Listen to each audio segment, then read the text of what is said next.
the other side. Please shake yourself. Great. I think we can now sit down. Let's sit down. So I am Regina Anyika, HF Group, PLC. I'm the company secretary there, and I've been given 2 minutes to talk to you about HF Group. How many of you know HF Group by a show of hands? Super. Housing finance?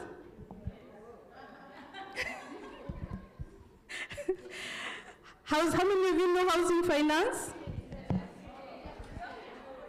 And I love that. I love that you said it's the same. So HF Group PLC was formerly housing finance.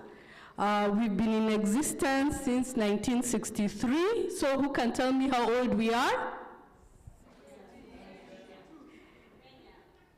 So 63? No, 65. So we'll be celebrating 60 years this year. We are a full service bank. That's who we are becoming now. But we are the premier mortgage finance institution in Kenya. So we built iconic estates like Buruburu, Woodley, Komorok. How many of you Nairobians lived in Buruburu? Great, so you're our customers. And I'm sure if I pick somebody at random, they would have a good story about HF Group. Now, HF, like I said, is now a full service bank. We began the transformation more than 10 years ago to convert ourselves from one single product to the whole suite of banking products. And because we have many bankers in the house, including my good friend here, Rose, I will not talk about all the other bank products that we offer, but suffice it to say that if you come to HF, we have all the banking products, your savings products, your current accounts, your foreign exchange, and all those products. I want to talk about one product that we are offering that is unique, and that is the landowner wealth management product. And what are we trying to do with that product? What it is that we know a lot of you phenomenon ladies. I've been interacting with a number of you this last few days. And I know that you're well invested, and where you are in your life right now, you must have a few plots and a few assets scattered everywhere, isn't it? I'm sure there's some plots you don't even know where they are. You just saw a good advertisement, you are told it's a good investment, you went to your chama, you went to your sacco, you bought the plot, yeah? You know it's somewhere on the map of Kenya. So what we're doing as HF is we have some consultants. We have a department that looks at your whole portfolio of assets, your plots, and we have partnered with valuers, surveyors, architects, and all that. So what you do is you'll come to us, we'll attach you to a financial advisor. That advisor will look at those titles that you put in your drawer or you have somewhere, in a safe somewhere. They'll look at your portfolio of assets, And they will advise you on the best way to unlock the value that is in those assets. We've done this for quite a number of our customers. I'll not name names for confidentiality purposes, but there was one client who came, gave us a title, were able to master plan it for them, and whereas at the end of selling that plot, they would have probably just made 400 million, they had now made 1.2 billion from just master planning that asset, and then also being able to market those plots for them. So I would urge you, I'll leave my contacts at the door, and if any of you are interested in that kind of financial advisory, then please be in touch and we will be able to link you up with a financial advisor. So thank you very much for listening to me, and I think my 2 minutes are up. Rose. Thank you very much, Regina from HF. One nice umeme for her. A nice one. Thank you. All right. Now, HF are our partners here. We also have Equity Bank and GT Bank. Please, 2 minutes. Equity Bank representative? Anyone in the house for Equity? All right. Good morning, ladies. Oh, sorry, gosh.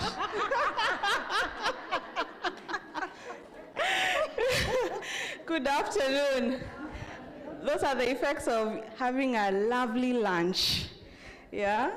My name is Selina Njomo. I'm from Equity Bank. I'm a relationship manager in women and youth. I did not come alone. I came with my colleague. He for she champion. Acha nimpatie wasalimie. Good afternoon, ladies. And good afternoon, gentlemen. Good afternoon. Thank you. My name is Maurice Muridi. This is my colleague. In fact, yesterday, I think somebody said, good afternoon, ladies, and the two of them refused to, they didn't respond. They said they are not ladies, but they were honorary ladies today. Right? Equity Bank has a women and youth proposition dubbed Fanikisha, whereby we promote financial inclusion and also financial literacy through our Equity Group Foundation.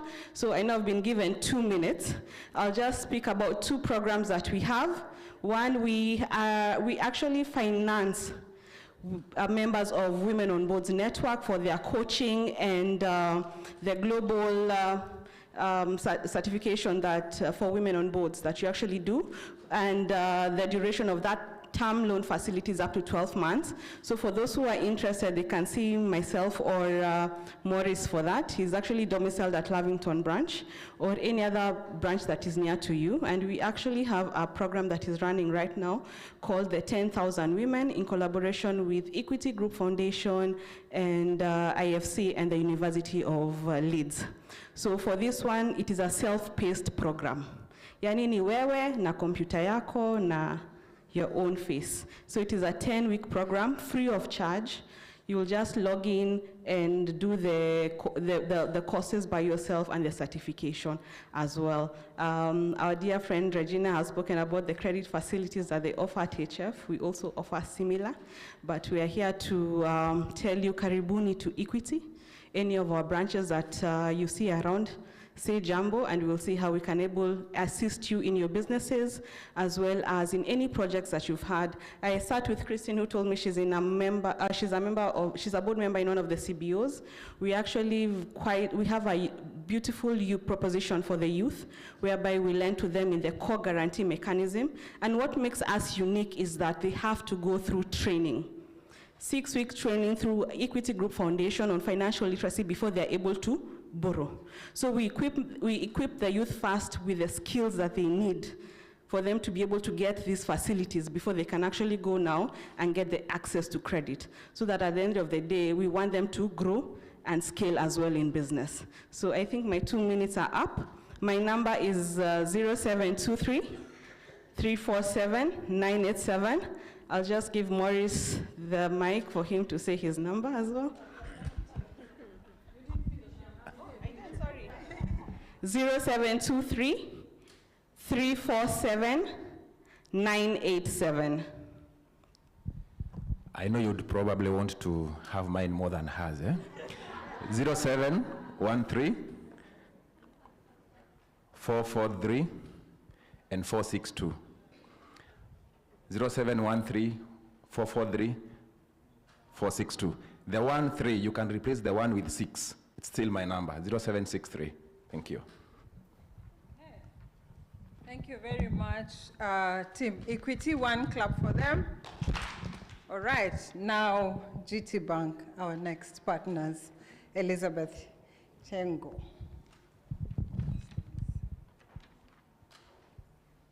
Thank you. Good afternoon. Yeah, we are from GT Bank. I serve in the board with my colleague. Anne, say hi. Good afternoon, everybody. Now, there's no one color that makes a rainbow. No one musician makes a choir. And so, yeah, we are from different banks. GT Bank is a Kenyan bank, is an African bank. We are quoted in London Stock Exchange. And we thought just to support women on board in equipping women to impact the society, we thought it's nice for us to share this product, Goldman Sachs. We are also training, we're in partnership with IFC to train women for free on 10 fundamentals of doing entrepreneurship, all right? You can register with us. We have our manager out there or through Women on Board. We also just launched a product specifically for women called Malkia. I'm sure you'll be very keen to know more about that. Just very briefly, let me give you a few of the benefits of that product. Your money will earn you interest. The features, interest earning on your account, access to mobile and internet banking, annual health checkup, annual women conference, account availability in all major currencies, and if you refer a friend, you have a serious gift voucher, and you have access to gold debit card and world credit card. So those are just some of the features. You can check with me. You can check with my colleague, but we also have a manager there called Winfriend just outside, and her number is 0725 385 316. You're welcome. God bless you.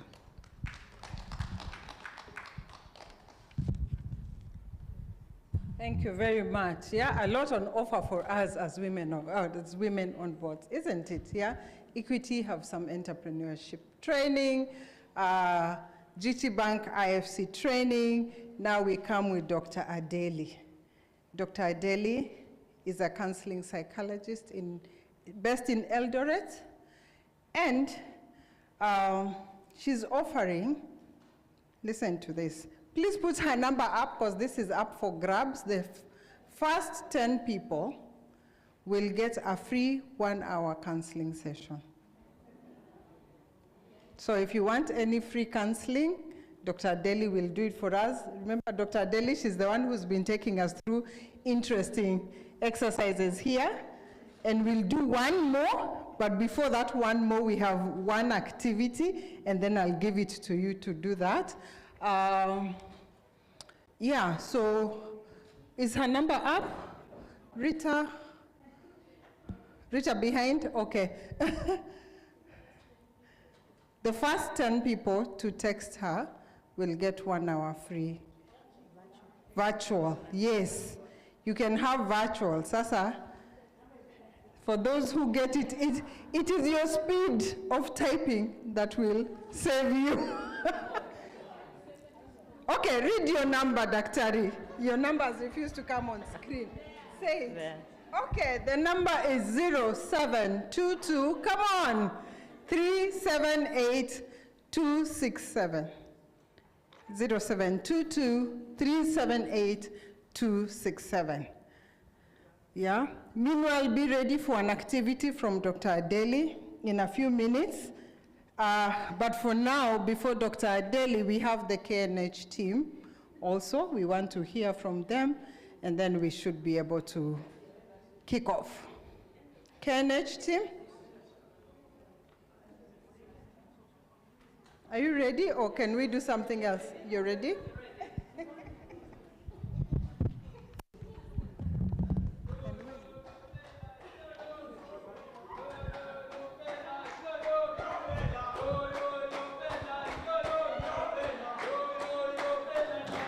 Yombela. Stand up and do this. Yombela. Yombela. Yombela. Yombela. Yombela. KNH team. Yombela. Wanambere ni shekhwero. Wanambere ni shekhwero. Wanambere ni shekhwero. Wanambere ni shekhwero. Who's speaking?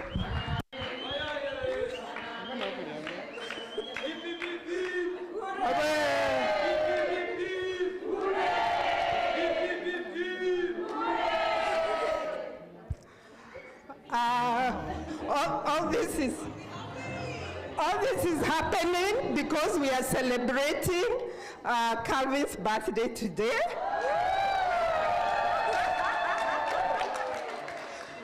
He is very surprised. He's looking at me very badly. He might tell the CEO to write me a letter. Calvin joined our executive team, and he was the youngest person in this team.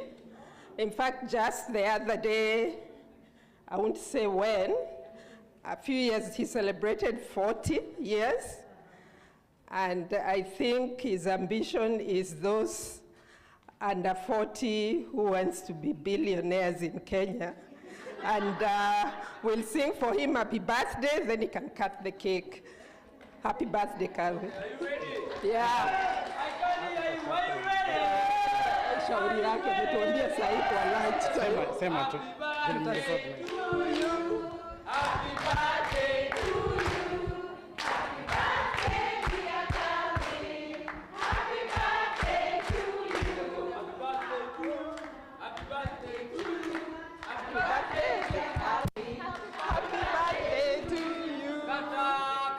Ngoja kidogo. She has another announcement.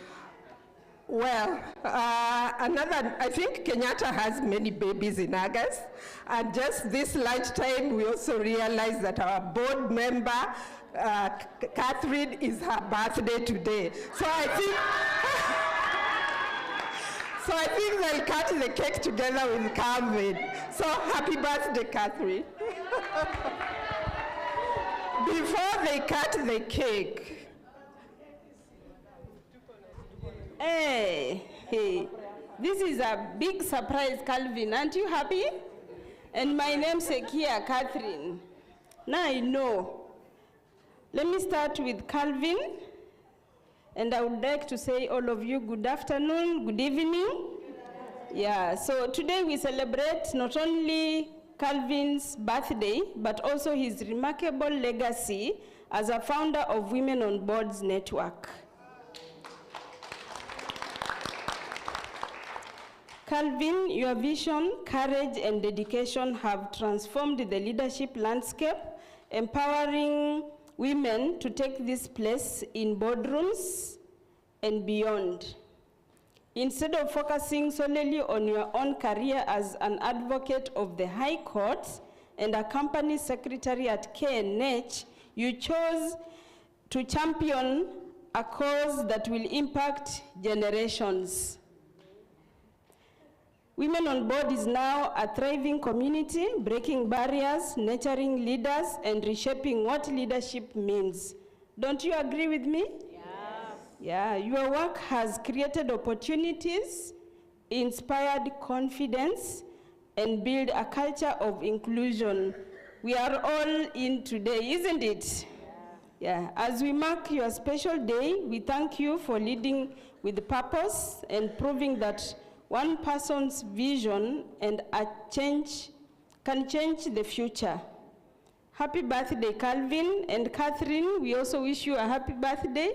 And the little time I've interacted with you, I've seen you are a very good woman, and you've also inspired me, and you are going to inspire many more. And all the founders of Women on Board, the sponsors, the participants, as KNH team, we are really happy to be part of this journey with you, and we promise to work with you throughout, isn't it? Otherwise, my name is Dr. Catherine Nyongesa. I'll also take this opportunity to allow the others to introduce themselves before we cut the cake. Hi, I'm Raheli Muhwana, the head of nursing.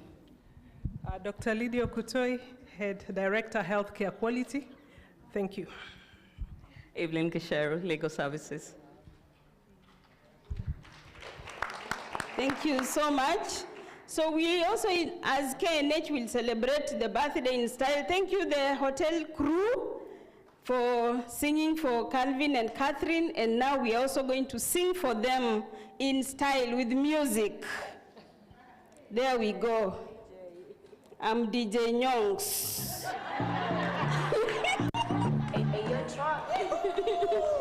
We go round. It's my birthday, yo. Oh, my birthday, it's my birthday, yeah. Happy birthday to you. Happy birthday to you. Sing along, sing along. Relax. Cake matron, cake matron. You can ask the chat and distribute from behind so that we don't hold the program so much. To do what? No. So that they distribute from behind so that the program can continue. Happy, happy, happy.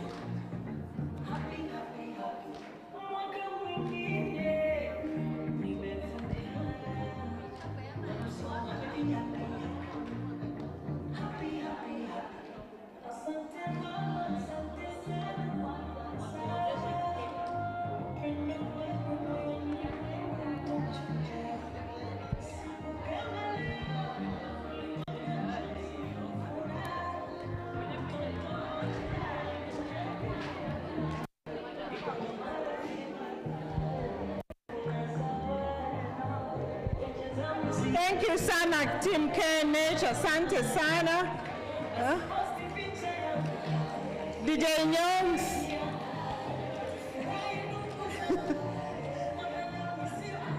Thank you very much. I think the cake can be distributed. DJ. Okay, all right, thank you very much. Thank you.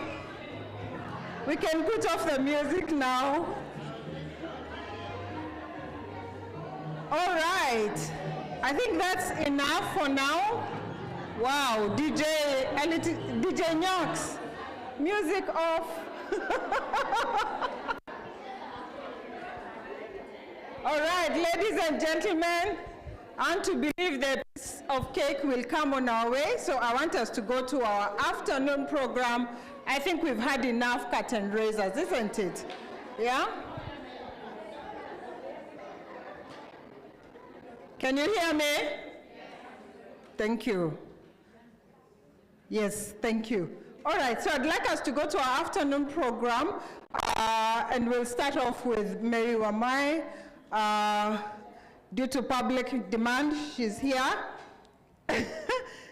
to give us an inspiration, the village girl, and of course, we also have Rita Kavashe next as the final session for this conference. So I think let's kick off. Cake will come. Let's relax as the conversation is going on. We'll get a piece of cake. So Mary, karibu sana.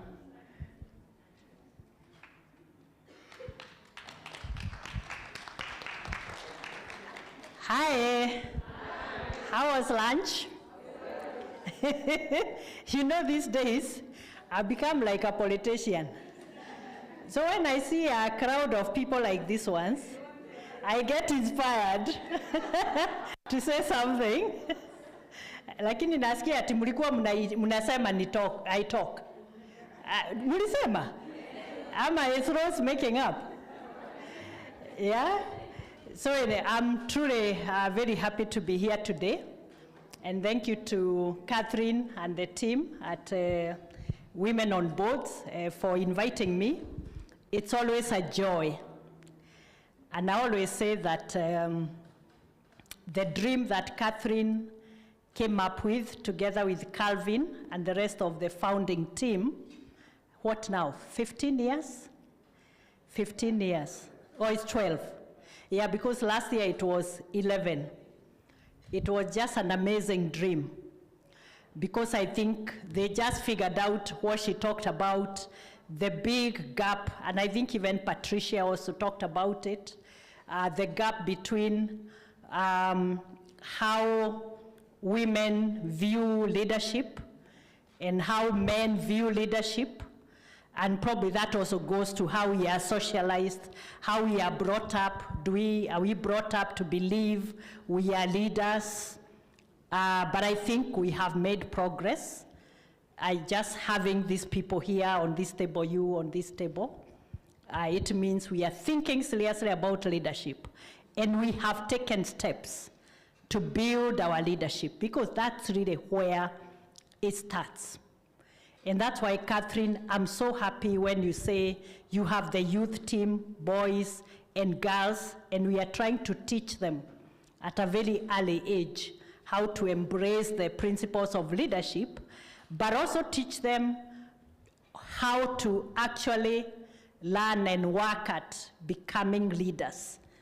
Because I can tell you, leadership is not for the faint-hearted. I'm sure you know. It requires, I think you say, the men will say, muscle, strength. It requires the right mindset. It requires the right physical outfit and executive presence. But it also requires us to carry ourselves with values, with good values, clothe ourselves with good values. That's really what gets us to the top. And I'm so happy that now we are building a very good archive of leaders, women leaders, who are able to tell us their stories, positive stories about leadership. And I don't mean positive in the sense that they have not gone through hard times. It is positive because they have been able to overcome the storms that come with the leadership. And they have risen to the top level. I have interviewed Rita, I've interviewed Catherine on my podcast, and once you hear the stories, it is amazing what they have had to go through to get to where they are. But they did what they needed to do. They did not sleep for some nights. I also did not sleep for some nights in Equity. I just worked through the night. So I tell the young people, anyone who tells you that it's easy, or you can get there, you know, or they ask you, why do you have to work so hard in this era of technology? Have you heard that? Yeah, we are asked. There's someone who asked me, why do you work so hard? Because weekends I'm not available to go for gurarios and other, what do you call them, Catherine? Ours is gurarios, rorashios, and those fun things that happen over the weekend. So actually what happened, one of the sacrifices I had to make, so my friends used to invite me. Oh, we are going to visit, I don't know what. Oh, we are going out to Naivasha this weekend on Saturday and coming back, I don't know, Friday afternoon and coming back on Sunday. And I'll tell them, sorry, I'm not available because I work on Saturdays. Why did I work on Saturdays? Because I was, you know, equity was just 3 billion in balance sheet when I joined. 3 billion. Kenya shillings, not dollars. I'm sure Calvin is thinking dollars. He thinks big money. 3 billion. Ati haikuwa kidogo? Okay, let me put it into the context now. By the time I left, now that was 2004. By the time I left last year, it was a 1.8 trillion Kenya shillings balance sheet. Now do you understand why I think 3 billion was kidogo? It is in that context. But if you are running a business which is not yet 3 billion, it's okay. You will be able to grow it. The way Rita grew the market share of Isuzu from 18% or 16% to 54%, according to her story on the executive table. It is possible, but we have to put in the sweat. So now these friends, after I said once, twice, I'm not available, do you know what happened? They stopped inviting me, and imagine. So now, the next time we meet, they'll be discussing, aya, sikulikuwa kuzuri. It was so good. And then I'm asking, kwani, what was good? How come you didn't invite me? And they said, oh, we thought you were traveling. That's why I did not invite you. And I could understand the frustration. But it is a sacrifice I was willing to make. For what? For growth. Because you have a bank that is growing at, I think, what we call breakneck speed. There are so many moving parts. 1 year, I think it was 2000, I joined 2004. 2006, we doubled the branch network. Those guys who have been here, GT Bank and the HF, I'm not sure any of you has doubled the branch network in 1 year. Equity did, from 40 to 80. Rose, do you know what that means? It means you are recruiting every day. There's a permanent committee for recruitment. There's a permanent committee for technology, because these branches have to be connected. There's a permanent committee, which I was heading, for procurement for the branch expansion. There's a permanent committee for scouting for premises. There's a permanent committee to plan for the approval by the regulators.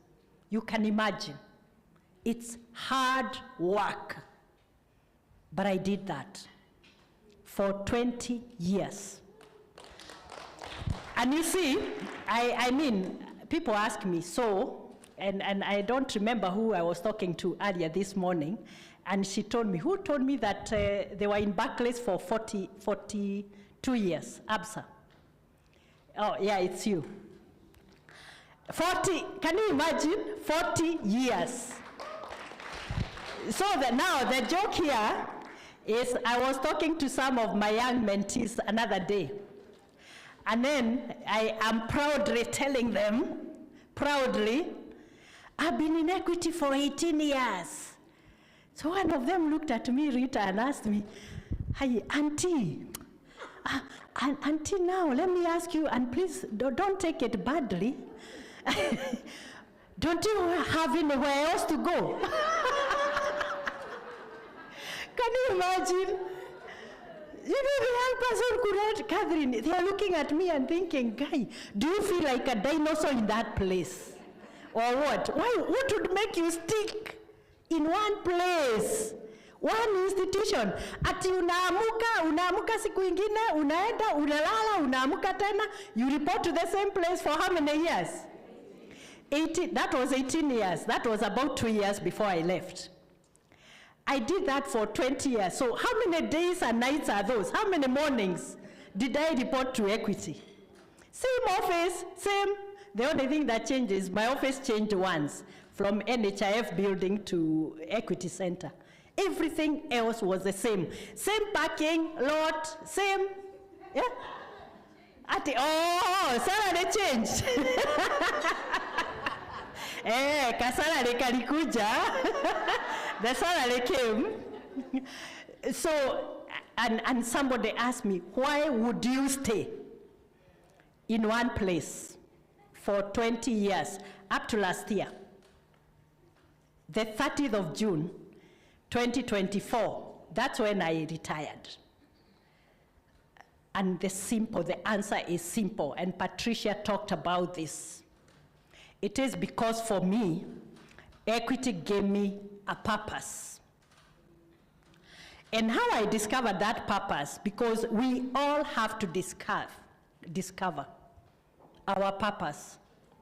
How do we discover?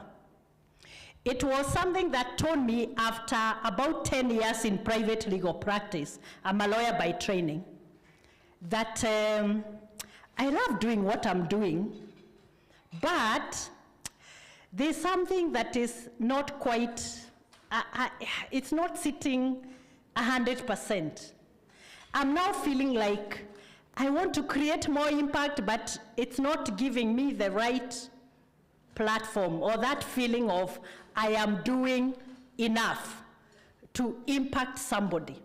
I'm doing pro bonos for FIDA, for their disadvantaged women, but it's at a very small scale. And I really felt like I want to do more. This was now around, hey, if I say the years, the Gen Zs in the room might even faint. That was in the year 2000.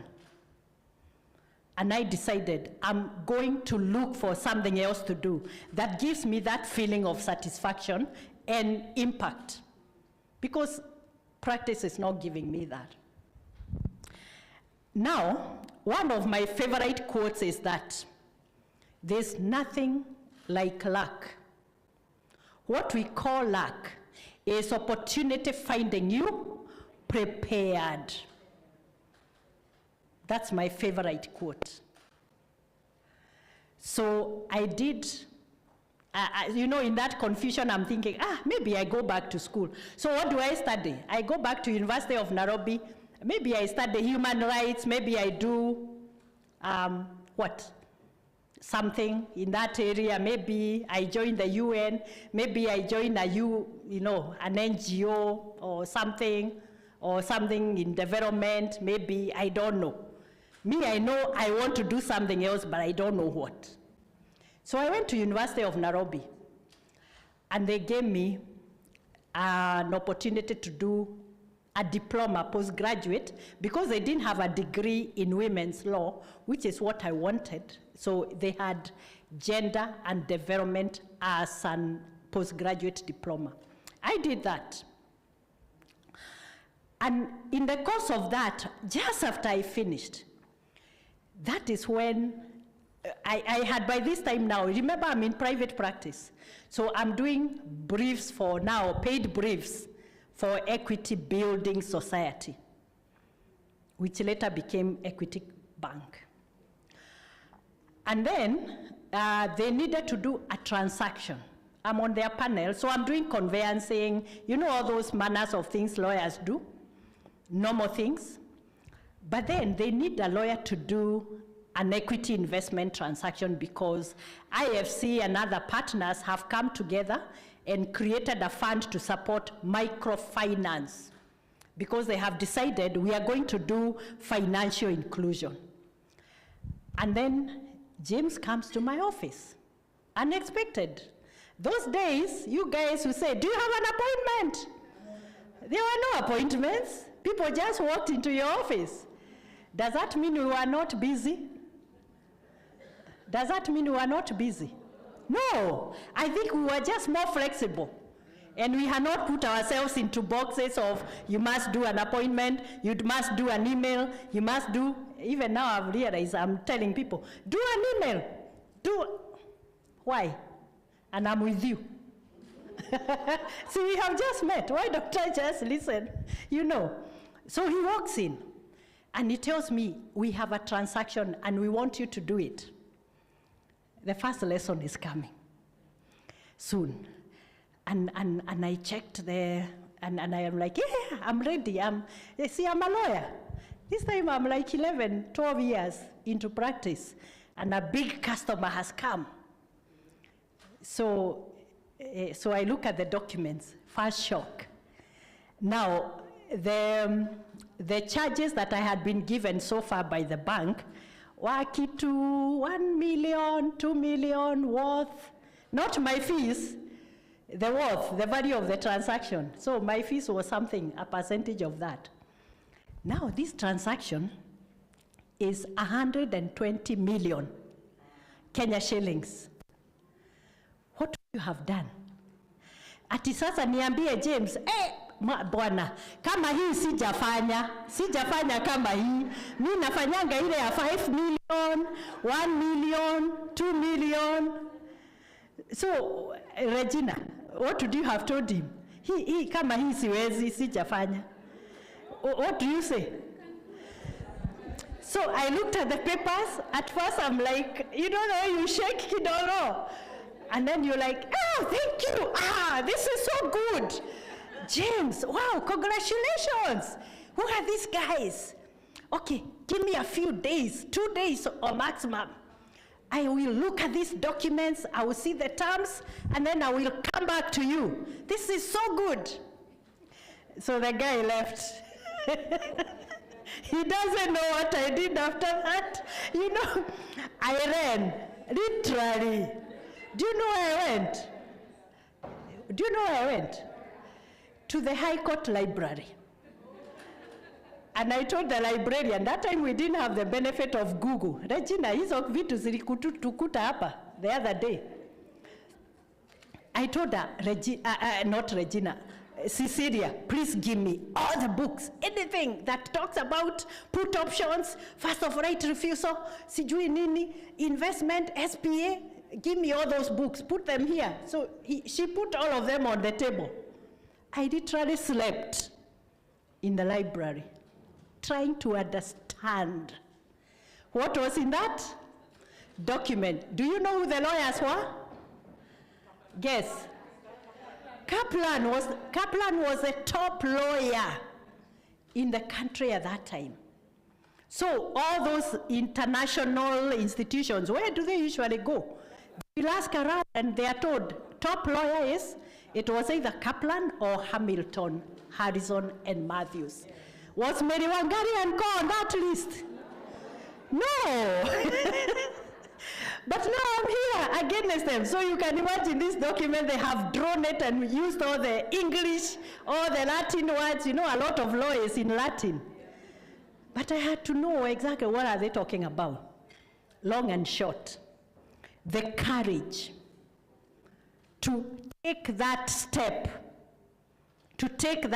that you have been postponing and feeling inadequate. That was my last lesson when I look back now. And I'm happy I got that opportunity. But what also happened is that the more I worked with equity now at a corporate level, leave alone now at the client documentation level, I understood their mission and their vision of empowerment and transformation. And I said, this looks good. I think I would like to be part of this. So I started supporting, but as an external counsel. Now, what happened is they gave me, because that transaction has been successful, they gave me the next transaction, which was conversion to a bank, because they were building society. And I started doing it. But the more I did, the more time it took. And I did not have time for my own practice. And at that point, lesson 2 is coming. I had to decide whether to join equity full-time or to leave that job and go back to my practice in law firm. Those were the only 2 options on the table. So what option would you have taken if you are me? Maybe I made the wrong decision. Maybe if it was you, you'd have made, remember at this time, Equity is a small building. It is not the bank we know now that Selina and my learned friend has presented. What decision would you have made? Now, you must always think about the factors that stop you from making the big moves in your career. Because those factors will always play in. Always the fear of leaving the known. I know legal practice very well. I know how to behave in a legal crowd. But banking? What the hell is banking? I've never done banking. I don't have any financial training. Should I go? Should I not go? Am I enough? Am I sufficient? But my gut feel told me, go. Take the plunge. Let not fear stop you. So I said yes. Some of my friends thought I was the most crazy woman on earth, or either crazy or stupid. How can you build a successful practice and now when it's just taking off, you do what? You take off and you join an insignificant institution. But for me, I knew what was driving me. It was what? The pursuit of purpose. The pursuit of purpose. So the only thing I would like to tell you is that if you go in pursuit of the purpose, the money comes eventually. Because we build a business through that dedication that was later able to pay me well over the years. And I can tell you that by the time I was leaving last year, and I can tell you this because it's in the annual report. You know, as a director, they had to disclose all my emoluments. I was one of the highly paid persons in this industry, in the country, maybe in the region. Because, you know, we had built a significant business, and that business could now afford to pay us. So whatever you are doing, don't worry, put in the hours, and Rita will tell you the same story. Catherine will tell you the same story. Anne will tell you the same story. Rose will tell you the same story. Everyone has the same story. Don't worry about the pennies. Worry about the cents. Take care of the cents. Put in the hours. And the pennies will come. They will start growing on themselves. So that was the second lesson. Now the final lesson was, what did I have to do in the 20 years? There's something about rising that sometimes makes us behave as if we are drunk. Do you know drunk? Drunk is what? Kulewa. Umelewa na nini? You are drunk with power. One of the things that I had to teach myself, because these are lessons that nobody can teach us. There's no class for this. Is to take my power and authority with humility. Take my power with humility and respect others. One of the big issues we are seeing is people always flaunting their badges. Don't you know I'm the director? I can get you fired. You surely can. And you will tell your subordinates that. Now, the problem is this.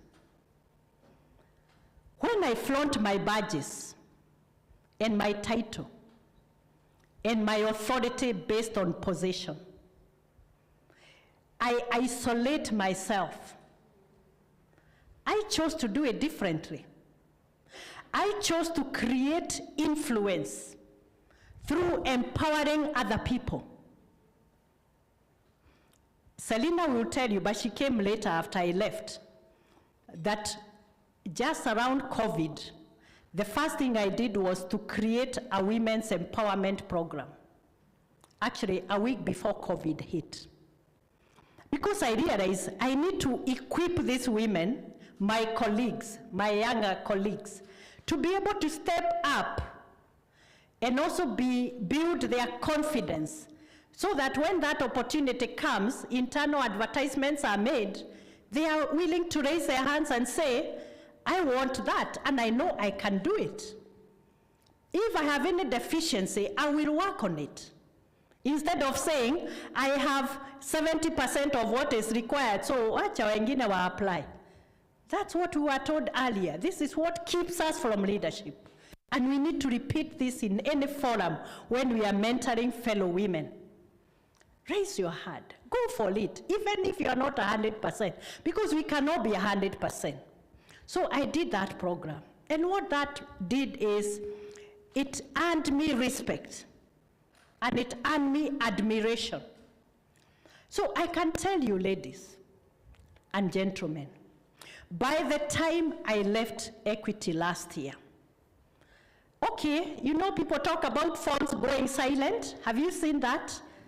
And that, is there anyone who doesn't complain? Rita, that thing is real for some people, by the way. Phones going silent when you retire. Why? Because you pushed your position through. Instead of doing what? Instead of earning the respect and the love and the admiration of your colleagues, so that even when you go, they will still say, well, if Mary was here, this and this would be happening. That's what you need to work on as you rise. Whether in the board, in the management team, or you're building your own enterprise. It is very important for people to love you for who you are. And always remember to be yourself. There's one thing that I really can't help. People call me the village girl. And now I think it's like that has become my name. I think I need to go to the registrar and change my name officially, because I mean, village girl. So I'm like, okay, so when there's only one girl who is a village girl here. But what then will happen is that when people love you, they will support you, whatever you are doing. I have found so much favor everywhere I go. I will call an executive and tell them, please, can you give me coffee? 2 minutes. They'll tell me, yeah, come, 20 minutes. Some in their offices, others in a hotel. I want you to come. Rita, we had a conversation for 30 minutes, and I explained to her what I was doing and the impact I was creating. And she told me, I'm traveling, but I'll give you 2 hours of my time before I go. Let's do it. That's what I'm getting now, because people have also seen the value and the impact. So whatever you do, just aim for creating value and creating impact to others. That is what Patricia called extending kindness to others. You can never go wrong with that. Even if some people don't appreciate it, millions of people are going to appreciate acts of kindness with impact from you. I'll conclude with just a small story on legacy. Because you know, sometimes we ask ourselves, what is legacy? We talk about legacy all the time. It's become a buzzword now, isn't it? What does it mean? Some of us think is the properties we leave behind. Others think is the name. Others think it's what? But I'll just give you a story. And I know, Catherine, many people don't like to talk about death. But memento mori. What does that mean? Calvin? One day we shall die. Not all of us. One day we shall die. Si utakufa peke yako? We will not all die. No. I will die and you will die and she will die. So we will all die one day. So let's talk about it. Who has been to a funeral lately? Sorry, Paul.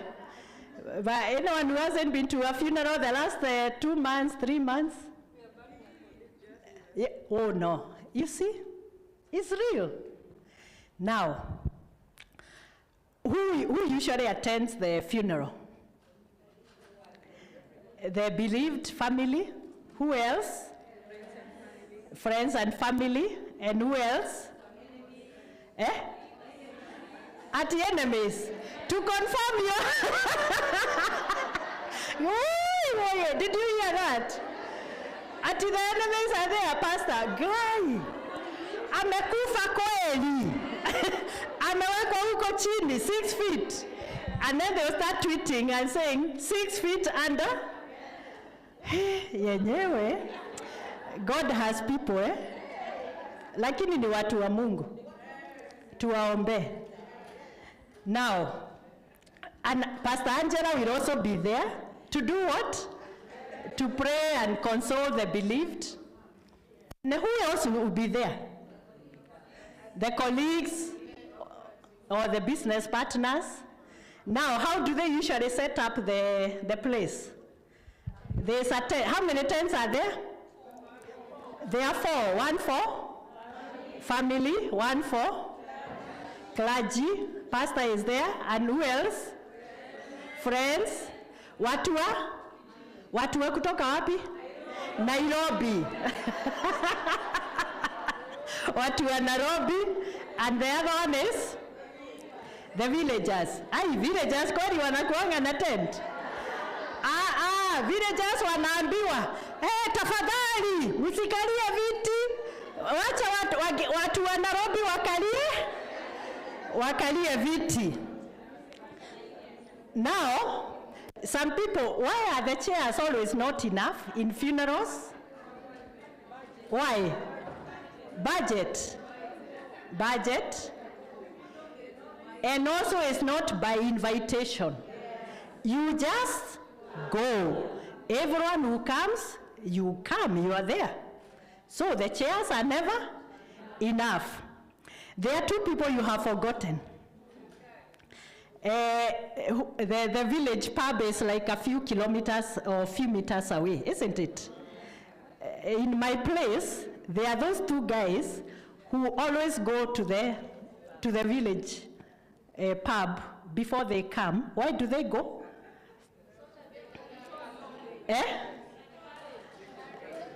Courage. Oh, to drown the sorrows. So these 2 guys have come after visiting the pub. Now it's around like 11, 12. The pubs there open around 9. So they have taken 1 just to give them courage because their friend has gone. Now, what is the must agenda in any funeral? What has to be there? Food. What else? So food, viewing, speeches, and then the sermon. Yeah, that's the church service. It's something else that has to happen. Yeah? Huh? The reading of? The grave. Eulogy. Aya, nyinyi hamjaandika eulogy. Imagine I'm asking my mentees, wale wanataka mentorship, if you are not ready to do your own eulogy, don't come. Because I will ask you to do. The eulogy has to be read. Now, the eulogy is like it is usually a copy and paste in every part of the country you go. So you start with birth, then education, marriage, career, sickness, and death. And then we say, in Kikuyu, we say, Aro huruka uhoro, rest in peace. You say that in your own language, isn't it? Now, what is missing in that order? Have you ever seen a eulogy that says she has left behind a Range Rover 600, a Mercedes, a plot in Nyali, or a house, a 5-bedroom house in Runda? Na hata kama ni yako hatutasema ati alikuwa na shamba 20, imagine alikuwa na 20 acres, Karen. We will not say. Why?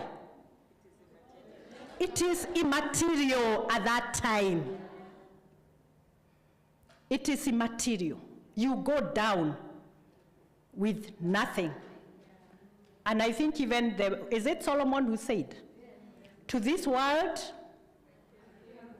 naked I came. And out of this world, naked I will go. That is about legacy. So the question is, who will cry when you die? Ask yourself, who will cry when I die? And there's a book written by Robin Sharma with that title. If you haven't read, I would recommend you look it up. Get the summary even if you don't read the whole book. Now, I'll tell you now the story of the 2 drunkards. Now, they are sleeping on the grass because the villagers, most villagers are on the grass. And now the eulogy is being read. And then the person reading the eulogy says, so Nelly, now it's a man, by the way, now is their friend. So they are really sad, but they are listening. You know, they usually just rest and they will not talk, they will be quiet. And then now the eulogy is being read. And then now they come to that place of family. And then the person reading says, so and so, he was warm, he was such a good father. He loved everybody and we loved him. We will really miss him. And then one of them say, ni nani wanaongea juu yake? Uongo. You know, in Kikuyu, you can imagine how it sounds. Maheni. Uongo. How are we going to remember you? Start writing your eulogy now. How you want us to remember you and what you want us to say about you.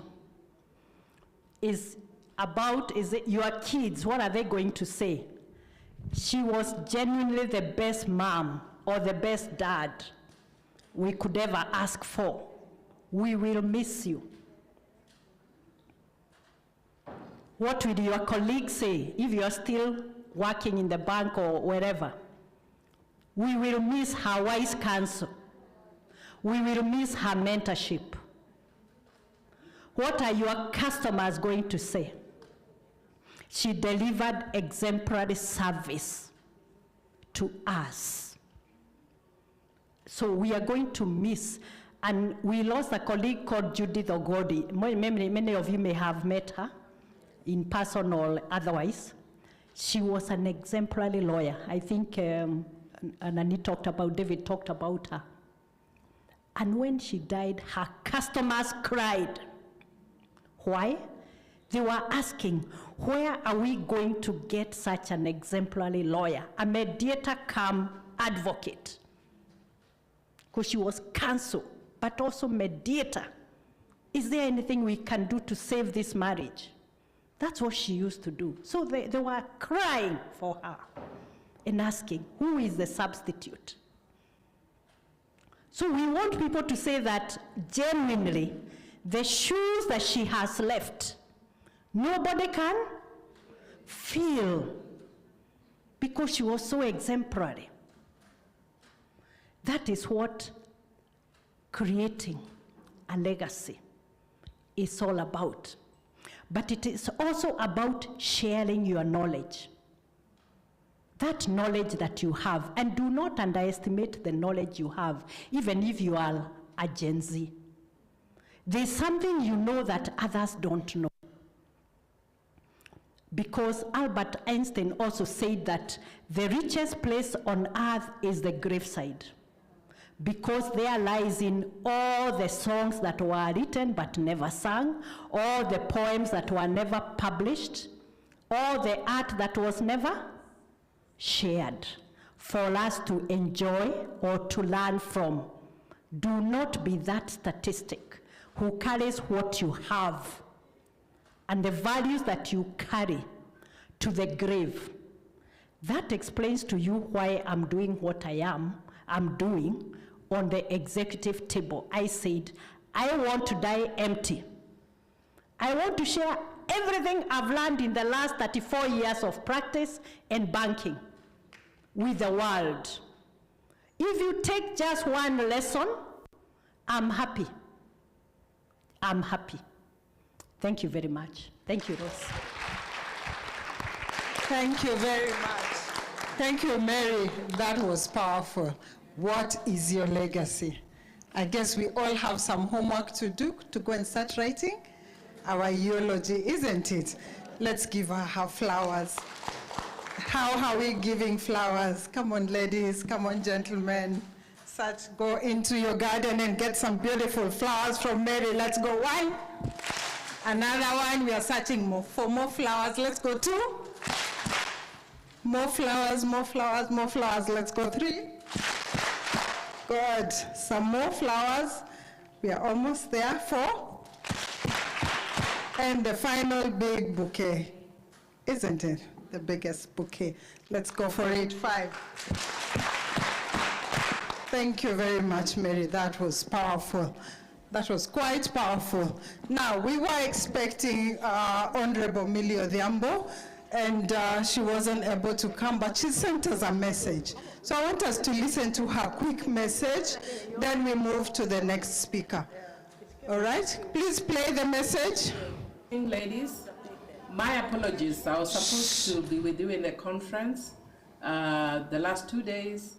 Unfortunately, because of scheduling of activities, it was totally impossible because we had the DevCon in Homa Bay, and as a leader in Homa Bay County, I needed to be there. I'm glad that at least I connected, even if I was not able to, be there physically. I hope you have learned a lot. I hope you have networked with each other. But I hope that in the coming years we'll be able to at least sit together and share.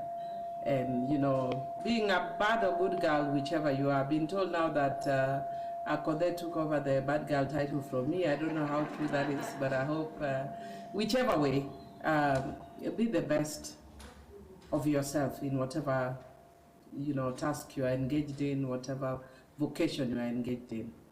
Thank you and have a good evening. Thank you. Yeah? Or a bad girl, do it well, isn't it? Thank you. Thank you very much, Mary Wamai and Patricia. Thou are our ambassadors. I know John Gomez is also our ambassador. Same to Rita Kavashe, who's coming up next. And I'd just like to introduce Rita and welcome her up to speak to us. Rita is the chair of the board and managing director of Isuzu East Africa. She is a trailblazer who has refined leadership in the automotive industry, breaking barriers in a traditionally male-dominated field. Under her stewardship, Isuzu has achieved market leadership while advancing sustainability and local talent development. Known for her blend of innovation, inclusivity, and long-term strategic vision, Rita inspires leaders to anchor their legacy in impact, resilience, and forward-thinking excellence. Karibu sana, Rita, to speak to us. She is called Mama Wanguvu, I'm told. Karibu sana. For the next season. You know, life is about seasons. So I'm happy to be here. And actually, I was asked to talk about legacy in motion. So Mary has thrown me under the bus because she looked at legacy as the end of time. What will that end of time be like for each and every one of us? Because actually that's the time when legacy is actually summarized. But we create legacy every single day because it's a building block. You build your legacy every single day in the workplace, at home, in the street, and in places like this. So I was asked to talk about how visionary leaders anchor the future. So I did a bit of research around anchoring. The ship, you know the ship? When it reaches the port, it has to lower the anchor. And as I was coming here next to Voyager Hotel, there is a beautiful sign of a very strong anchor. The weight distribution of the anchor is very well done, so it can really deeply sit. And I didn't know it takes about 40 minutes at port to actually anchor. I thought you just throw in and then it anchors. So it takes time to build legacy. It takes about 40 minutes, and it takes at least 3 people to manage, inform the captain that we are anchoring, starts to lower the anchor, and it goes and anchors the ship. So it doesn't matter what type of wave is shaking it around, it will still remain afloat. So I thought that was really nice. It talks about relevance, talks about resilient, because it doesn't matter how the wind sways, it stays connected. So I am going to talk about legacy from a professional point of view, as a contributor to Mary's final legacy, because that's when really it matters as human beings. So I don't know if there's someone doing the slides for me. Yeah. Next. So I started to think about it, and I like models because I'm a coach. So I tried to create a model out of what is it that I am thinking are the building blocks for a good legacy based on my own beliefs, culture, leadership style, understanding, orientation, because it differs from one individual to another. And for me, there's the foundation, which talks to purpose and values. Who are we? How do we show up? How do we make decisions? That's our purpose. Why are we here? And how do we do it? How do we execute what is it that we want to do? For us, my business, we are in the business of being a leader in transportation solutions, creating those beautiful solutions for our customers. We are in mobility. We move goods and services. We are an enabler. So that's our purpose. Then our values is our customers, our relationships, and excellence. Because if you're in an industry that requires precision, so you can be able to make sure the product does not injure people or kill people, then precision and excellence becomes an important values for that business. Then we can create business, but if there are no people to run the business, then it's of no value, right? We need people. And who are those people? How do we build trust with the people? And how can we be 100% human at work? People come from homes. They come to work because they want to benefit out of the work that they do every day. So in an organization, for us to build a lasting organization, how are we treating the people that work for us? Communication, it's a must-do, because there are many things that can destroy or endanger legacy if there is no communication top down, sideways with our customers and all that. And community. Are we doing it all for the money, or we want to build communities? Because for some, legacy is all about impact. How is this business actually impacting the community?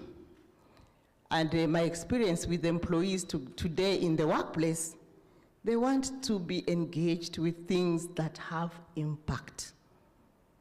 And actually, my aha moment is when the former First Lady was trying to support maternal health care, and she wanted to donate about 47 mobile clinics to the 47 counties. And she was raising funds, and she called business leaders to her office to talk to them about this vision. She wants to run, she wants to do all this work, and I was in that meeting. And as she was explaining her vision, I was texting my engineers. Are we going to be able to design a mobile clinic that is half the price of an imported clinic, that has a room that looks like Gertrude's Hospital, where you take your kid, and there are flowers, there are cushions and everything? By the time I left the meeting, my engineers were already designing. And I told them, let's build one. And we built one. And I asked to take it, I took it to Kenyatta National Hospital, to the doctors, because it even had a delivery room. So, is this fine? Then the doctor critiqued it and said, you need to have a tap that you nudge with your elbow, because as you're delivering, you know you have already blood in your hand, so you need to just nudge the tap. So the tap was a short tap, you know, like for your kitchen. But they're like, no, we need the... By the time we took it to the First Lady, she said, this is it. This is what I'm looking for. And I need you to, innovation. I want you to do about 47 of them. The business was good, but what was more important is the feeling of my team when they were doing this piece of work. You could see that this project connected so deeply to each and every employee. We've done many projects, but this particular one, because it had impact to the community, the employees involved in the projects, it was wow. It gave me an opportunity to actually, in the next cycle of our business plan, to change our purpose, to change our mission. Because I realized that these employees are interested in solutions. They are not interested in designing and selling the world's best vehicle. So what? They were interested in impact. So community is very important. I mean, it cannot be overemphasized today. But of course, at the end of the anchoring, the captain must be in control of the ship. Otherwise, you might not anchor in the long term. So leadership then, it's at the apex. It's everything. Who are you as the leader? How do you dream? How do you come across? What are your strengths? What are your challenges? How do you really lead? How do people understand you? Do you understand yourself in the first place?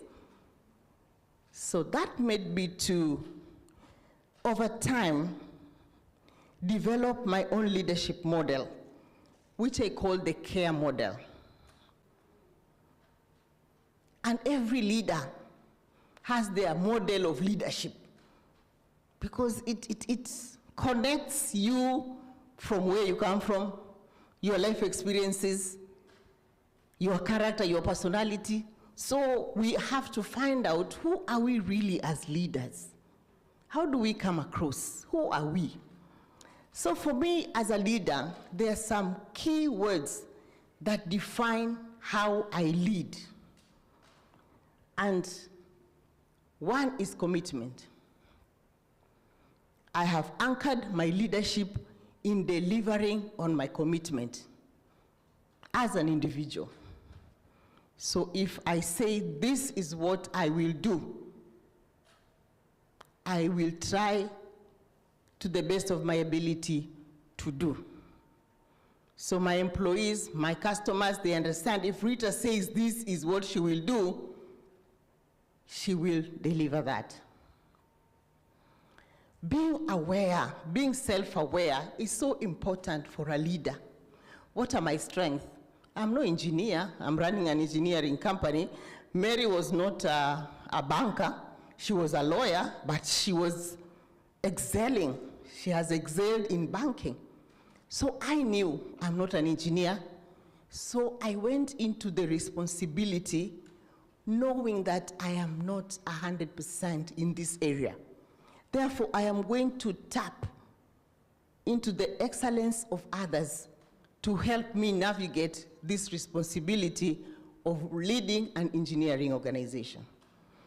So as a leader, I went with that in mind. I am big on relationships. I have overused. I have overused relationship. But really, when you think about business, what is it all about? Right? It's about relationships. You can be great engineer, you can be great doctor. Have you been to a doctor?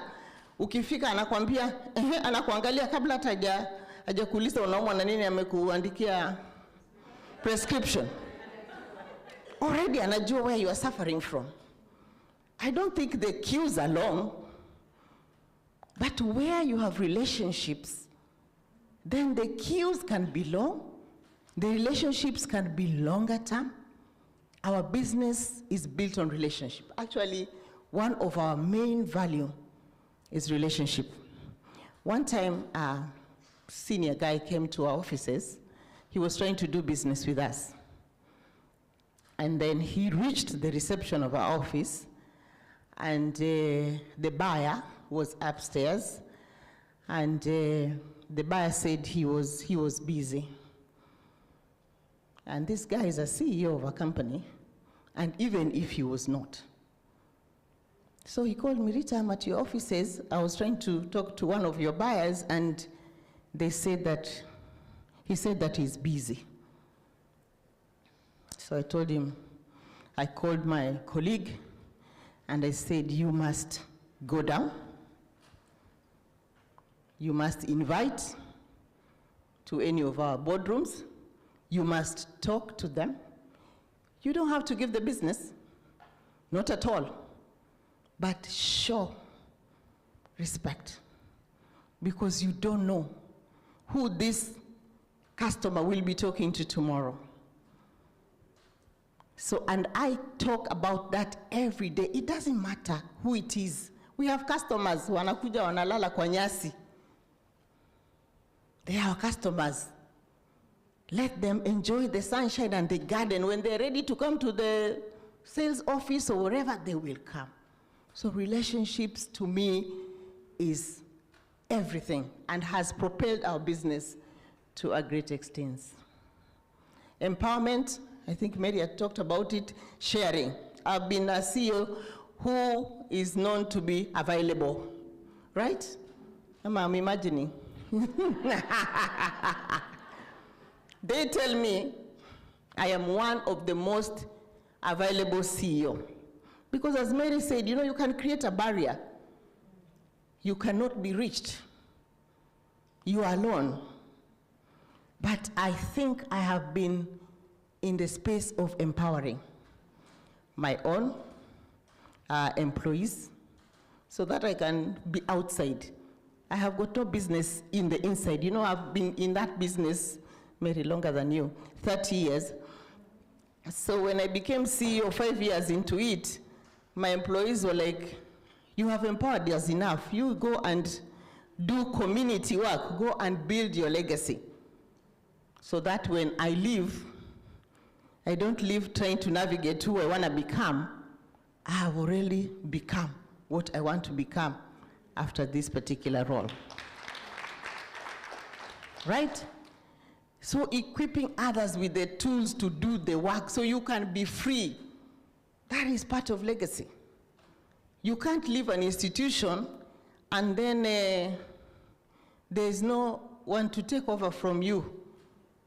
In my organization, sometimes I try to tell my colleagues, 3 levels. 3 levels, my level, the second level, the third level, I see third level partner here, Lois. And that third level can actually step up and run the organization. So there is no shortage of leaders who are already ready. It's the opportunity that is not there, but they are already processed and ready to lead today. That is legacy. So first then, you understanding self, how you lead. What are your opportunities? What are your challenges? And looking for other people to fill in the gap of where you are not strong and tapping into their ability. So that net, once you understand where you are at, then you are able to lead. And now looking at that leading, in the year 2010, our company decided to, that was General Motors, all the people who used to lead the company who were executives from HQ, sales and marketing, was a white, CEO was white, finance director was white, and then the rest of us were the local management. So they decided we're going to get out of that. We're going to ask local management to lead the business. My maiden conversation to the people, going back to my value of commitment, was good friends. We have been given a lifetime opportunity to take up this responsibility and demonstrate our ability to lead. Because they were all expected, because there was no trust of local management's ability to lead. So my legacy at the day of being put in as the CEO, I already thought about my exit. So that when I actually exit this role, that this role will never revert back to an expatriate role. That was my ask when I went to address the employees as their CEO. And I don't think it will be, because of what we have been able to do in building that legacy. So when I took over, there was no anchoring vision of the business. Isuzu is the best-selling truck today in Kenya. It was not then, as Maria said, it was about 16%. But because we are local and we are here, we're not gonna go anywhere,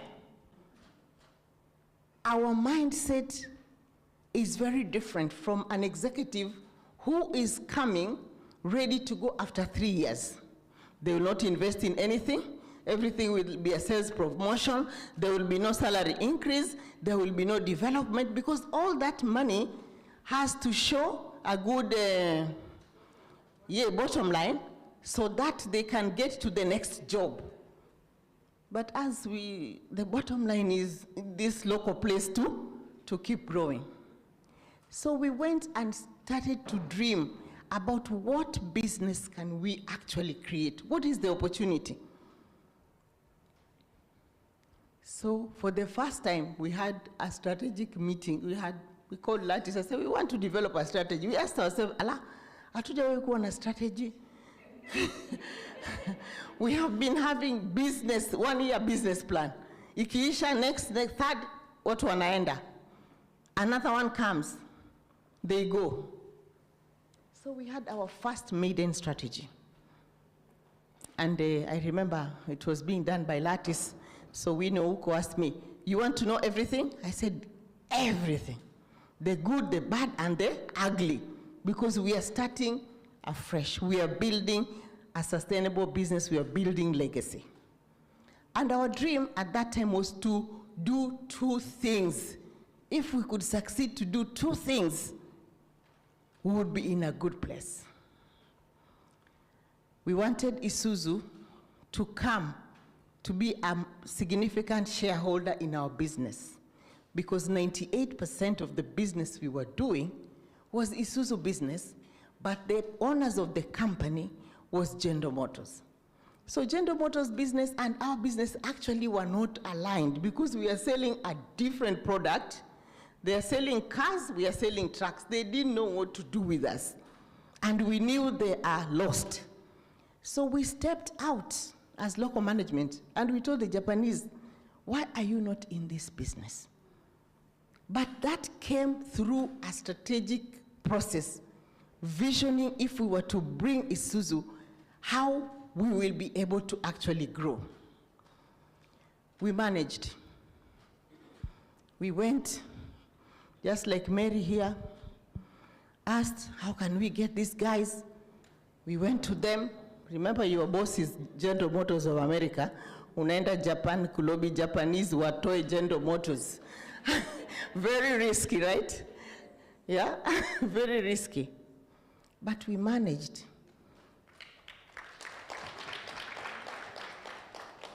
We managed to get them in, and today, that's when we changed our name to Isuzu Motors, East Africa. So we anchored our business at that very moment. We anchored our business for the long run, for sustainability. And we have been doing that phase by phase, because now they're the owner of the business, the owners of the business. They have brought in new products. We are no longer talking about sales promotion. We are talking about powerful brands. We are building them. Our employees are happy. They can connect.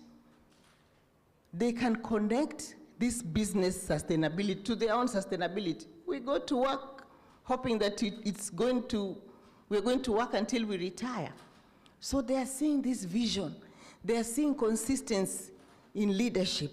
They see they can actually take that mortgage and be able to pay that mortgage with no risk of job loss.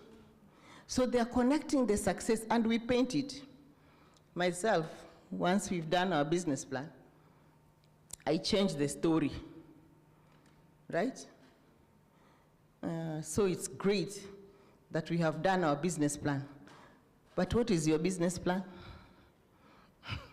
Najua, my department, I know what your department is going to do, but what are you going to do? How is this bonus program going to translate in your success for you and your family? And that is such a powerful thing, communicating to employees how organizational success can translate into personal success, and asking them to measure. Na akisema anajenga, namwambia mabati ukishaweka, I will come. So pressure. I will come, nitaleta vijiko. In Africa tradition, ukishaweka bati, hiyo nyumba imeisha, utaniona huko nikikuletea vikombe. Putting pressure so that also they can grow and they trust that you mean well for them. It's not only about the bottom line. It's about how can I truly, genuinely care about others and connect with them? Employees give you more. They give more. They give a lot more without being asked. So those phases of vision, dreaming, building, we have expanded our export business. We launched 3.1 billion warehouse. We are still anchoring our business for success. But it's all about relationship, it's about people, it's about the leader who is steering the ship to make sure it properly anchors.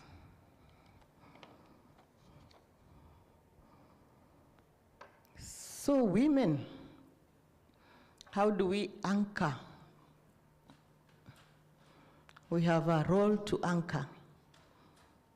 Actually, we are anchorers. Right? And we tested the role of women, because you see, they say it's a VUCA world. It's a world that is so unpredictable, so complicated, and it needs us to anchor the world. And pandemics are good at doing that. Remember the COVID. You remember the women, right?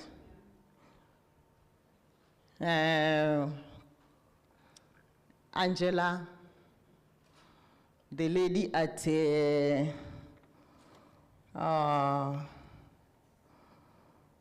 was a president, kuna Angela, kuna New Zealand, Jacinda Ardern, right? It came live that those female leaders are actually better anchors. Because by the time you have a female president, you can imagine the number of women who are in ministries, who are in healthcare, who are everywhere. There are very, very many of them.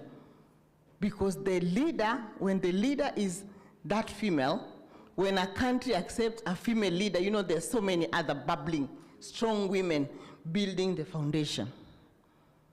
And because we as women are more developmental oriented, we are more communicative, we can articulate vision, right? We said communication is a powerful tool for anchoring what we are trying to achieve. We develop things. We are not short-term for just today and tomorrow. Therefore, we are super anchors. And I think that's why a forum like this is very, very important for us to be able to meet, converge, and see how we continue to equip ourselves with anchoring tools. My former CEO, next slide. If you can press next. Who is managing slides? Okay, this one, Mary Barra. She was the CEO of General Motors. And she told us women must decide how they want to lead and to be led, because they're the ones who will anchor the institution. And that's how your organization, Mary, that you're talking about, how you formed that organization for women. We formed our organization for women in 2015. And it was about how do we want to lead and how do we want to be led. You cannot leave it to others to do it. We have to take responsibility for how we want to grow so we can be more powerful anchors, making decisions in the business. And she's leading. She's committing that GM will all have electric vehicles by the year 2035. So she's leading that innovation. We have women that supported us, like EABL,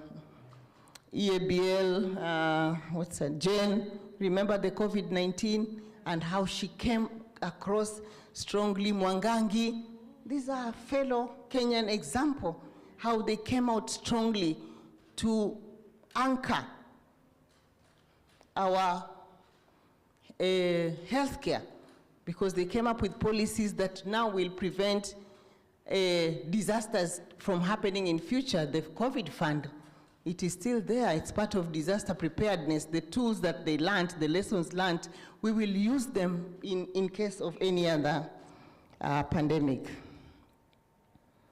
So with vision, purpose, people, knowing self, for sure, organizations can be anchored to survive the shocks. We survived the shocks because we had the people, we had the systems already in place, we had the relationships. The customers, they still came to buy. We had the money. We had the resilience. You know, many companies closed. Many companies did not pay bonuses. Many employees lost their jobs. We tested our resilience. We tested our anchor, how strong we were able to navigate that season. We paid bonuses. We paid bonuses.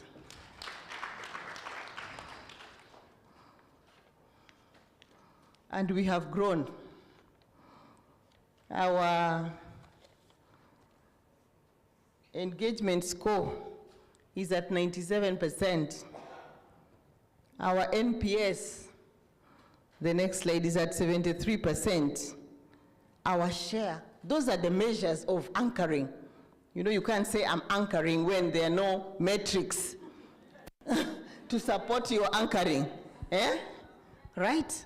If you say you are anchoring, your organization is anchored, what are those numbers that talk to your anchoring? So like leadership, 28%, it was about 12%. We still need more women in those positions. We had 250 employees. When I took over, we are now 640. Our share is at 53%. If you go to the next slide, that share, 52%. If you roll to the next slide, this is very important slide that talks to anchoring. When your organization is properly anchored, what are some of the metrics that tell you that you are on the right trajectory in terms of sustainability? Employee engagement, Net Promoter Score, and share. And also happiness index. 89%. Consultant. When your happiness index, employees, they're happy to be there. And it's not just happy to be there, happy working. Not just part of the furniture, but really delivering outstanding results. That tells you that organization is sustainable, because sometimes you don't want to leave dead bodies behind you as you are achieving success. You are sharing metrics, but again, when the day comes and a few employees come to that burial, what are they going to say? She was a slave driver, or she built me. I am because she was. That's what I would want them to say. So how are we building legacy now beyond the boardroom? Women events like this, Women on Board. I remember Patricia and myself, we called Catherine. Tukamwambia sasa kumeharibika. Things are not good because we are being recycled. Just a few women are being called to this board position, and yet we know there are hundreds of women, hundreds of smart women. Why are they not being visible?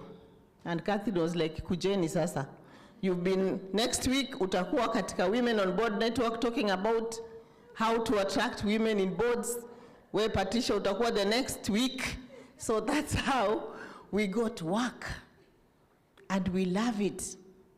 And actually, it is a wonderful thing, because we think beyond the boardroom, as Mary has said, we need to build our own legacy. How do we give back what we have learned for all these years? It is by sharing. And I love the mentorship program. If you go, I'll show you my mentees. Next slide. This is my team, two of them. Two groups that I have been able to mentor. And we have gone deep. Sometimes it is to get to board position, but then we realize, let's step back. Kwanza, you have to be senior in your own organization. Tuanze na personal development, right? So that we can then be attractive to this board position. So sales checking, let's step on the ground and step back, then we start to move. So those, and we have had exciting moments where I feel like I'm talking too much to them. I call other female leaders. We meet over a cup of tea, say, can you share your story? Can you share your story with these ladies? So it's been wonderful. So this is how we build legacy for ourselves, Mary. I'm gonna join you in this next phase. I see many girls here in phase 2. So it will be a wonderful opportunity to continue to share and impact and contribute. I know we are all contributing. We are all leaders, we are all sharing. But there's something, as Mary said, you can pick from my story that might be an aha moment for you, or you can build on in building your own legacy. This legacy for an organization is good for the organization.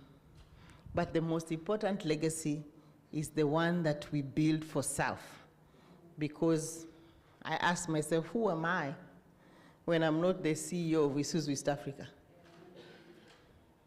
What can I say I am really? Because I am not the title, Mary talked to that. I am Rita Kavashe. Who am I? And what is it that I'm doing to impact others with the knowledge that I have learned? And as you work, I don't know how many are working, that's a very important thing to keep thinking about, because the day will come when we shall all exit the workplace. So who are we? We need to start to build early, not the day we leave is when we are wondering, who are we? We have to keep asking that question every day, because it's a question that you ask every single day. How am I building my legacy? How am I anchoring? Because it's all about anchoring. Those strong foundation that makes you stronger every day is legacy. Thank you.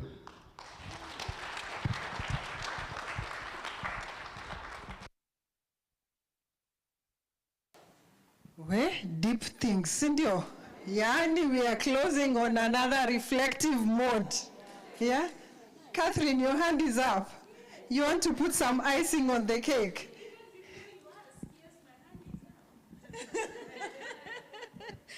Please just go back to the previous slide. Those are members of Women on Boards Network.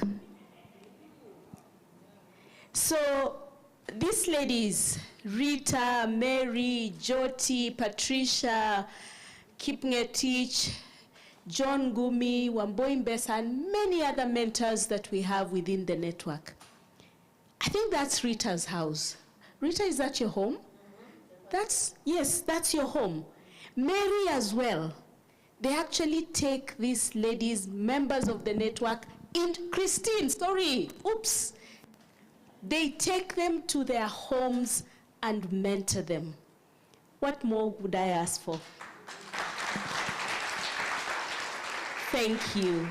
That is all I can say. Thank you so, so much. And perhaps for those who are not members of the network, at the end, we'll tell you a little more about our program so that you know where you can plug in. Because these ladies give so freely. They give so, so freely of their time, of their resources to help us move to the next step.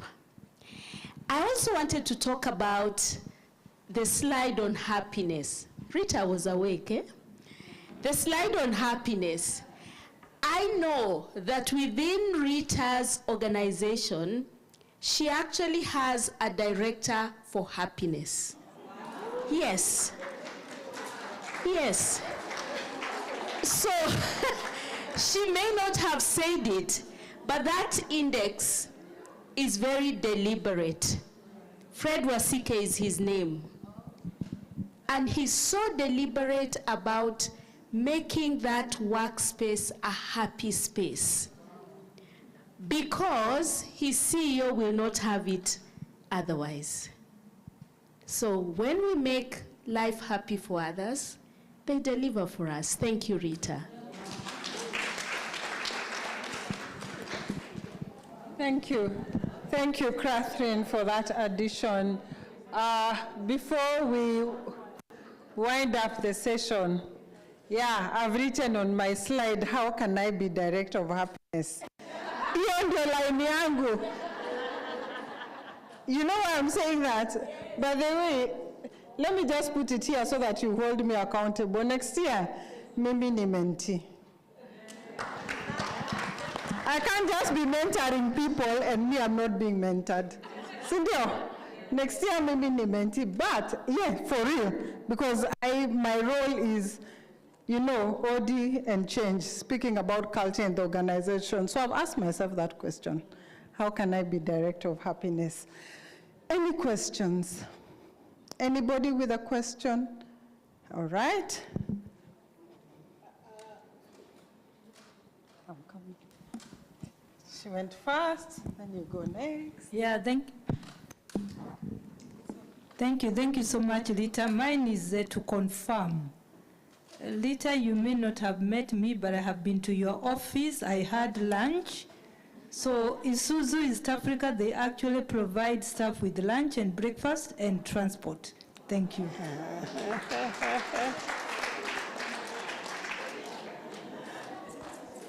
Okay. Thank you so much, Rita, for that inspiration. My question is, what have been some of the challenges you have faced as a female leader? Managing director and chairperson. Give a better mic. Some of the challenges you could have faced as a woman leader, and how did you navigate around them?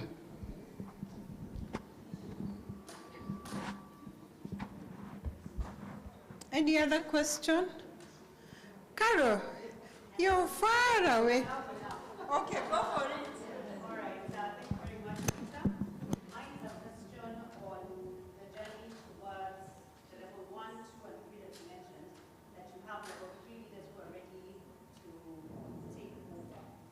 So just a very brief snippet of how did you get that preparedness in place? I'm sure it was a very deliberate journey, but just what are some of the things to think about so that you can have that level of preparedness within the pipeline?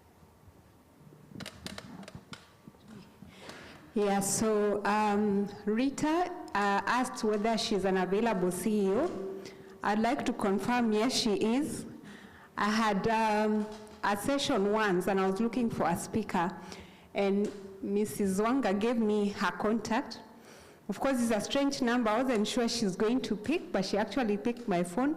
And when she just checked her calendar on phone, and she said, yes, I will come. Thank you so much. Yeah, so with that context, my question is, how does your typical day look like? You have you have staff, some of us providers still looking for you. So how do you manage your day to bring it all together? Thank you. Okay, you want to take those first? Yeah, all right. So let me start with the challenges. There have been several,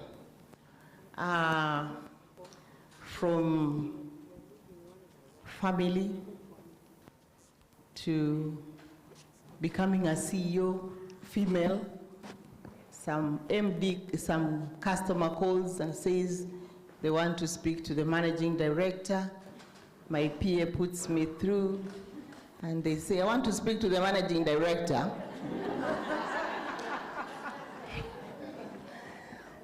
Managing director speaking, how can I help you? Kwani uko managing director ni mwanamke?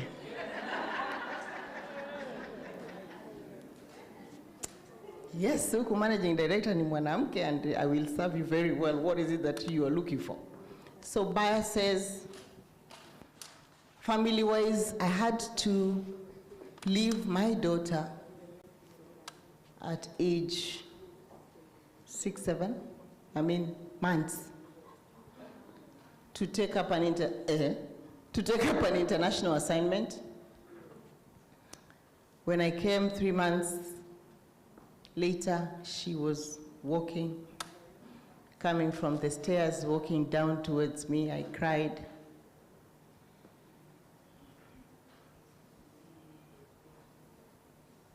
Mothers not being there to see your child walk can be heartbreaking.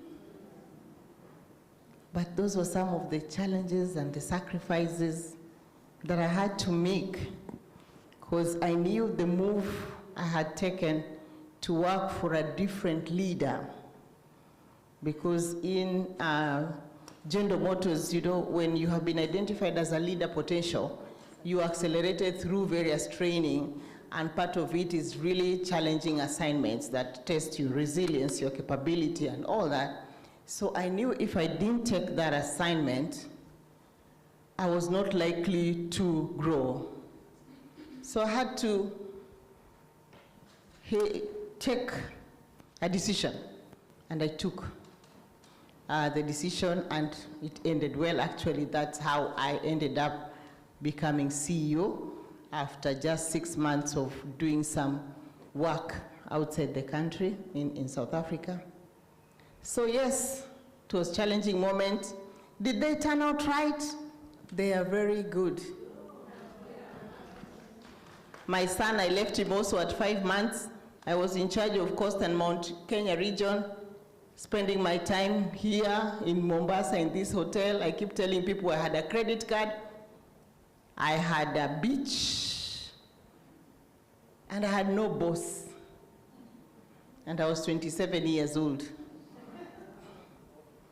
Those were challenges, but I turned them into great opportunities. Because if I must leave my son at 5 months old, then the reason for which I'm leaving must be very, very good. And therefore, I must put in a lot of effort so I can have time to reconnect. Don't be afraid when you have stretch assignments. I know, my child. Those children will turn out right, because then you learn how to manage your time when you are with them. Because the next time, because you're always on the move doing stuff. But when you are actually with them, you give them the very best. And I have since changed the system in our own organization, because I know what it means for our female employees to be with their children. So they can choose for extended maternity leave. They can choose to work from home. That time I couldn't do that. I was not able to do that. But because I'm a leader today, I have created those systems. Including when you get a baby, tunajua diaper inasumbua kichwa yako. Tunajua job security is a big concern of yours as a female employee. And the director of happiness, I make sure the incentives are given during that time. so that when you come back, you know you have job security, diapers to handle, and all those other things. Worry about delivering for the company.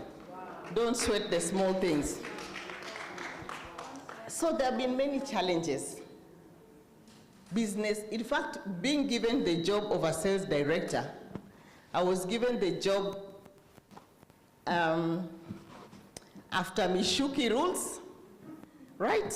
Remember Mishuki allowed 26, oh, you can't stand, eh? No standing on those buses. That was a big boom for our business from a policy point of view. Interest rate cap is a bad thing, was a bad thing for our business. You know the interest cap that came in 2016? It crushed my business. It was a very difficult time. We were not even able to pay our suppliers because we had so much inventory on the ground because we were on a rise and then we had a down. Relationships saved our day. Because traditionally we will pay our suppliers on time and everything. We were in a difficult situation. I went to tell them, each and every supplier, I am having a problem. I need your help. Business decision that. So these challenges are numerous. Navigating out of them is a leadership responsibility, and touch wood, so far so good. The employees, 3 level down, how we have prepared them for senior leadership role. So we have several interventions in our place, and November is our career month. It's when employees have a full month to think about their careers, to engage with their leaders, and we bring facilitators to talk to them about career. Career is your responsibility of the employee. Really, you manage your career, your growth. This is when we know who is in purchasing, wants to go to sales, who is in sales, who is in junior leadership, wants to go to management. And we identify leadership potential. And from different functions, they come and make presentations to us. And we identify those that are good. And we start to train them, to accelerate them, giving them also challenging responsibility, keeping them in the radar so we know. And then we do succession conversations every year. We know who can come to this role and who can come to that role. So we know completely who are ready now, who will be ready in 2 years, who will be ready in 5 years. How have we developed them to be ready? So we have a lot more bench strength. Again, how we hire. We don't actually go to market to hire. We get graduate trainees, top graduates from university. From 2010, we have only developed our own. Remember our purpose and value and our culture? We bring them fresh from university. We train them for 1 year. In that 1 year, they have a choice. If they get a job, go. If we have an opportunity, we hire. If we don't have an opportunity, by the end of 1 year, we think that a graduate trainee is ready to work anywhere because we spend more on building their value system and they're ready to work anywhere. So from that pool, they keep on growing and they become very, very good in our business. So several interventions there, and succession management, senior, mid, and the level next. The last question was what? Huh? Oh, by day. In the early years of my career, my day was crazy. Working till midnight, not putting my feet on this nice beach here, only come to put my head down because I was building a career. I was the one doing the work. Mid-level, I was a manager. I was busy developing other people so that they can support me, because I couldn't be able then to do everything for myself. At CEO level, more empowering, more delegation. Time to let the people I've developed to do the work. Me, I look outside. So my day nowadays, of course there are meetings that we have 3-4 meetings in a month at most to worry about the business. The rest of my time, I'm serving in boards, so I am learning. I am learning what is happening. I am in business associations. Do not underestimate the power of your business associations. For me, KEPSA, you are serving with Catherine, Kenya Association of Manufacturers, whatever, ISPAC, whatever business association you belong to.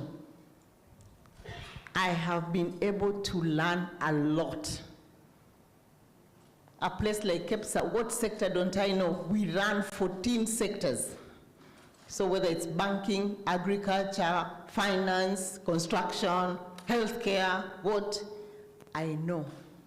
And I'm meeting with very, very senior leaders in those areas. I'm not only learning, I am getting a lot of networks, I'm getting a lot of business. Even this network here, I can get a lot of business. Cindy, from this network alone, I can get a lot of business. So I'm spending my time serving in boards, several of them. I chair BAT, in Safaricom, I was in Bamburi, then non-for-profit, the KEPSAs. So that's how I spend my time nowadays. 60% of my time is outside now. Then giving back. This is my best job, by the way. I love it. So that's how my time is spent. So different phases of your life has different time commitment for different type of things. So it can't be one. Today, this is what it is. I don't know where you are at in your career projection, so it might differ. Thank you. Thank you very much. I think it has been awesome. And I'm looking at the clock and I don't want people to tell me, ulichukua jioni yetu. And I know some of us are traveling back to Nairobi this evening. So I think we can end the conversation here. Though we still have our tea at the same place outside, so we will definitely progress there and continue networking and engaging. Hasn't that been wonderful? Yes. How many flowers are we giving to Rita? Hey, are you seeing the way they are coming? Simusimame basi. We give her flowers and then we give her a gift. Karaoke, be ready with your gift. All right, flowers for Rita. How many are we doing? 7. Haya. Leo tunaenda, si ndio? Our gardens are flourishing with beautiful flowers. Let's go for 1. Flowers, flowers, flowers, flowers. 2. Flowers, flowers, flowers. 3. Flowers, flowers, flowers. 4. Start looking for the nice ones. We're going to 5. Flowers, flowers, flowers, flowers. 5. Okay, flowers for 6. All right, now it's a garden of flowers. 7 is a garden, isn't it? And they're all coming to Rita. Are you ready? We're going for 7. Thank you very much. All right. Please go ahead, Carol, gift Rita. Rita, please accept our token of appreciation being given by Carol Karaoke. Photographer, oh, he's right there.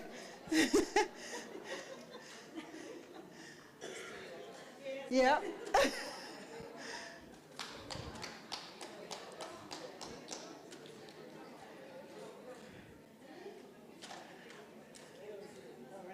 Thank you very much.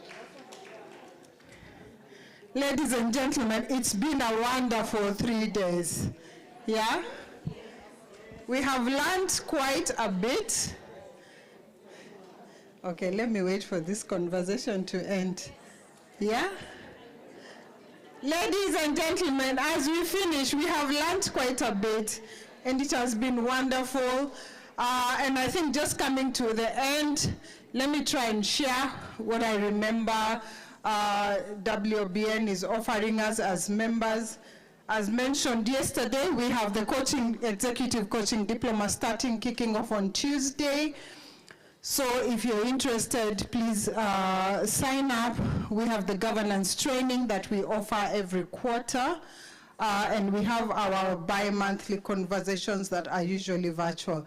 I think the big thing that is coming next is our awards, which is coming up in November.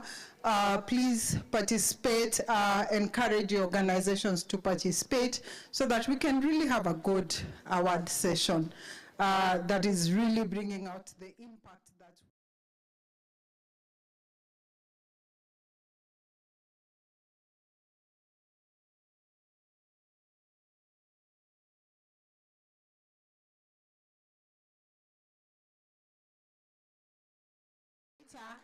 yeah, as we know, I am Rose Maruti. I am the head of OD and Change at KCB.